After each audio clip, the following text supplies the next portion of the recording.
좋은 아침입니다. 다니엘서 묵상을 시작하도록 하겠습니다. 다니엘서 1장 1절에서 9절 말씀입니다. 1절 유다 왕 여호야김이 다스린 지 3년이 되는 해에 바벨론 왕 느부갓네살이 예루살렘에 이르러 성을 에워쌌더니 2절 주께서 유다 왕 여호야김과 하나님의 전 그릇 얼마를 그의 손에 넘기심에 그가 가지고 신할 땅 자신들의 신전에 가져다가 그 신들의 보물 창고에 두었더라. 자, 다니엘서는요 하나님의 선지자의 경고를 무시하고 계속 범죄하던 이 유다가 결국 바벨론에 의해서 이제 1차 침공을 당하고 포로 잡혀가고 또 2차 침공 당하고 포로 잡혀가고 3차 침공 당하고 포로 잡혀가고 이런 이제 멸망하게 되고 뭐 이런 이제 과정 중에서 이제 제일 먼저 포로 잡혀간 그 이야기를 시작으로 시작되어지고 있습니다. 복의 근원으로서의 역할을 감당해야 할 이스라엘 민족이 이제는요 이 여호야김 시대에 있었던 침공을 필두로 해서 결국은 영토와 주권을 가진 국가 형태로서는 지상에서 사라지게 될 것입니다. 그런데 이처럼 이 유다가 침공을 당하고 백성들이 포로 잡혀갈 때 보면 하나님은 당신의 성전도 노략질 당하는 것을 허락하시고 성전의 그릇들도 우상 신전에 옮겨지는 수치를 기꺼이 허용하셨습니다. 왜냐하고 하면 하나님은 우리로 인하여서 수치 당하시기까지 당신의 이름을 우리에게 온전히 걸고 계신 분이시기 때문입니다. 이렇게 되면 이스라엘 백성들 가운데 많은 의문들이 들 수 있겠죠. 예를 들어 자신들을 파괴시키고 성전까지 파괴시키는 이방 나라는 하나님의 통치와 권세 아래 있지 않는가라는 질문을 할 수도 있을 것이고요.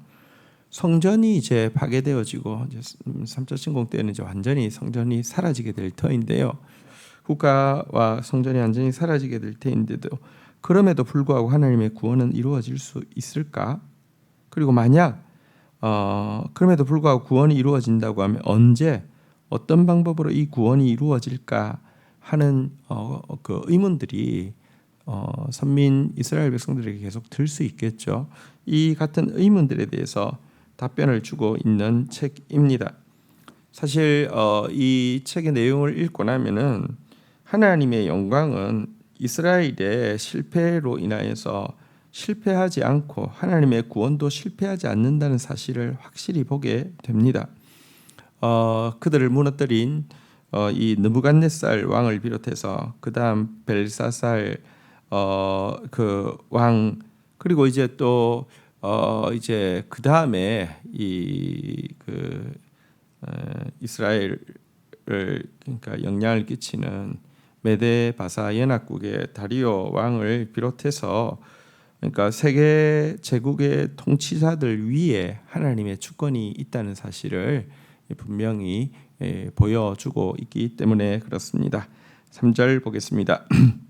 왕이 환관장 아스브나스에게 말하여 이스라엘 자손 중에서 왕족과 귀족 몇 사람 곧 흠이 없고 용모가 아름다우며 모든 지혜를 통찰하며 지식에 통달하며 학문에 익숙하여 왕궁에 설만한 소년을 데려오게 하였고 그들에게 갈대아 사람의 학문과 언어를 가르치게 하였고 5절 또 왕이 지정하여 그들에게 왕의 음식과 그가 마시는 포도주에서 날마다 쓸 것을 주어 3년을 기르게 하였으니 그 후에 그들은 왕 앞에 서게 될 것이더라. 자, 바벨론과 왕 느부갓네살은요 이제 하나님의 선민이라고는 독특한 의식을 가지고 있는 이 유대를 이제 완전히 그 정체성부터 말살하기 위해서 한 가지 아주 그 대단히 현명한 방법을 하나 선택하고 있는데요. 그것은 이 이스라엘의 미래의 지도자가 될 젊은 이들을 자기 나라로 불러 모아가지고는요, 극진한 배려 속에서 점차 바벨론화 시키는 것이었습니다. 3년 동안 그들에게 이제 갈대아 사람들의 학문, 갈대아 사람들의 언어를 가르치게 했고, 뿐만 아니라 그들에게 왕의 진미와 왕의 포도주를 주어서 이렇게 그들에게 이렇게 이제 혜택을 베풀어 준 것입니다. 이것이야말로 확실히 유대를 이제 영원토록 지배할 수 있는 정말 현명한 방법이라고 할 수 있겠죠. 왕족, 귀족 중에서 뛰어난 사람들, 지도자가 될 만한 사람들을 그들의 지식은 영혼, 정신은 언어와 바벨론의 언어와 학문으로 채우고, 또 그들의 영혼은 바벨론의 신들로, 우상들로 채워지게 하는 것, 얼마나 뭐랄까요, 확실한 이제 동질화를 이루는 좋은 방법입니까? 그들에게 우상을 심어주려고 했던 것은 다니엘과 그 세 친구의 이름이 어떻게 개명됐는지를 보면 잘 알 수 있습니다. 6절 한번 볼까요? 그들 가운데 유다 자손 곧 다니엘과 하나냐와 미사엘과 아사랴가 있었더니 7절 환관장이 그들의 이름을 고쳐 다니엘은 벨드사살이라 하고 하나냐는 사드락이라고 하고 미사엘은 메삭이라고 하고 아사랴는 아벳느고라 하였더라. 자, 여기 이제 내 친구의 이름이 나오죠. 내 친구의 이름을 보면 다니엘 엘자가 나왔죠. 하나님이라는 뜻입니다. 하나냐 냐자가 나왔습니다. 이것도 이제 야훼를 가르칠 때에 이제 쓰는 표현입니다. 또 미사엘 엘자가 나왔죠. 아사랴 이라도 이제 야훼 할 때 이제 하나님과 관련되어진 이름입니다. 이렇게 이스라엘 하나님을 예배하는 이름을 가진 내 친구의 이름을 강제로 개명을 시키는데요. 이 이름 개명되어진 이름 보면 벨드사살, 사드락, 메삭, 아벳느고라고 이야기를 했는데요. 여기에 보면 벨, 삭, 느고 이것은 전부 바벨론의 신들의 이름입니다. 어쨌든 그들의 정신뿐 아니라 영혼까지 말살시키려는 상황 가운데 이 소년들이 놓이게 되었는데요.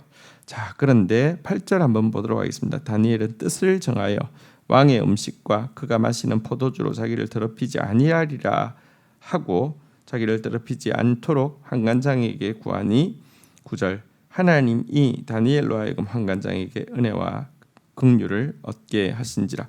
이런 상황 속에서도 다니엘은 또 이제 실은 다니엘만 나와 있지만 이 세 친구는 이 같은 거대한 거스를 수 없을 것 같은 그 시대의 흐름을 역류하는 뜻을 정하고 있습니다. 자기의 영혼을 더럽히지 않기 위해서 정말 위험천만한 모험을 감수하고 있는 것입니다. 그것은 왕의 그 음식, 왕의 포도주로 자기를 더럽히지 않게 하겠다는 것입니다. 왜냐하고 하면 이 음식은 먼저 아까도 이야기한 이 벨, 삭, 느고 같은 이 신들에게 먼저 바쳐진 이후에 주어지는 것이었는데요. 이것으로 자기를 더럽히지 않기로 결정하고 이것에 대해서 그들을 지도하는 환관장 아스브라스에게 부탁을 하게 되었습니다. 환관장은 이 부탁을 들어줄 의무가 없습니다. 또 이 부탁을 들어주는 것은 다니엘뿐 아니라 자기도 위험하게 될 수 있습니다. 왕이 이렇게 주어서 먹여서 교육시키라고 명령을 한 것인데 자기가 그것을 배제를 시키면은 그 왕의 명령에 거역하는 것이고, 그래서 예를 들어 다니엘이 얼굴이 축이 나면 정말 자기는 명령 거역뿐 아니라 그만큼의 양식을 그 2인당 배정되어진 이것을 또 횡령했다는 이렇게 오해를 받을 수 있고 굉장히 위험한 것이죠. 그런데도 하나님 앞에서 뜻을 정하고 나면 하나님이 신기한 방법으로 환관장에게까지 은혜와 긍휼을 다니엘이 얻도록 허락하신다는 것입니다. 하나님은 오늘도 여러분 온 세계가 정신이 영혼이 세속주의로 망가져가고 있는 이때에도 하나님 뜻대로 거룩을 지키고 하나님의 이 바벨론이라는 세상 나라가 아니라 하나님의 나라를 사모하는 자들에게 여러분 은혜와 긍휼을 베풀어 주시며 이 두세 사람을 통하여서 역전의 역사를 시작하시는 하나님이십니다. 하나님 앞에서 이런 시대에도 뜻을 정했던 이 다니엘과 세 친구처럼 우리 이 시대에 정말 하나님 앞에서 뜻을 정하는 저와 여러분들이 되기를 주의 이름으로 축복합니다. 주신 말씀 붙잡고 기도하며 나가도록 하겠습니다. 하나님 감사합니다. 우리의 실패가 하나님의 실패가 아니며 하나님의 영광은 우리의 실패에도 불구하고 온 세계 위에 크시며 지금도 온 세계를 다스리고 계시며 결국은 하나님 나라가 임하고야 말 것임을 인하여서 하나님을 찬양합니다. 그런데 하나님 바로 이 위대한 역전의 역사를 정말 다음 세대의 이 다니엘을 통하여서 그의 친구들을 통하여서 시작하시는 하나님을 또한 봅니다. 두세 사람이 내 이름으로 모여서 하나님의 나라와 하나님의 말씀과 하나님의 뜻을 위하여서 모험을 감수하고 나아갈 때 그들을 통하여서 일하시는 하나님, 이 거대한 세속의 탕류, 우상 숭배의 탕류, 물질 만능주의의 탕류, 쾌락 만능주의의 탕류가 흐르고 있는 이 시대, 탐욕과 이기심이 점철되어져 있는 이 시대 가운데에서도 정말 하나님의 뜻을 분별하며 그 뜻을 위해서 마음을 정하고 기도하고 또 싸우고 직면하는 그런 저희들이 되어질 수 있도록 저희 공동체가 되어질 수 있도록 저희 공동체에서 자라는 다음 세대 자녀가 되도록 은혜를 더하여 주옵소서. 예수님의 이름으로 기도 올립니다. 아멘.